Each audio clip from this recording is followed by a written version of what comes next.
හෝ හෝ පොඩ්ඩක් ඉන්න. ඔයාට සමහර වෙලාවට මොකක් හරි දෙයක් ගැන මතක් කරනකොට මේ දිව අග තියනවා ඒත් මතක් වෙන්නේ නැහැ වගේ ෆීලිං එකක් ඇවිල්ලා තියනවාද?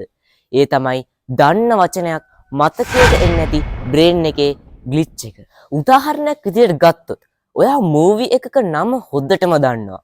ඔයා ඒක ගොඩක් සැරයක් බලලා තියෙනවා. හැබැයි ඔයා ඒක එක සැරයක් මතක් කරනකොට suddenly brain එක freeze වෙනවා. මේකට කියන්නේ lethologica කියලා. lethologica කියන්නේ Greek word එකක්. letho කියන්නේ forget කියන තේරුමට. logos කියන්නේ word කියන තේරුමට. මේ අර්ථයෙන්ම ඔයාලට මේ වචන ගැන අවබෝධයක් ආව නේද?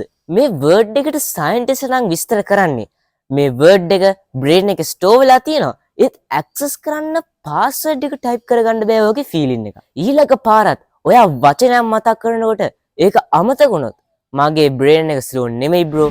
මේක lethologica කියලා confidence එකෙන් කියන්නේ. මේ වගේ mind blowing words ගැන ඔයාටත් දැනගන්න ආසාවක් තියෙනවා නම් මගේ channel එක subscribe කරලා තියාගන්න.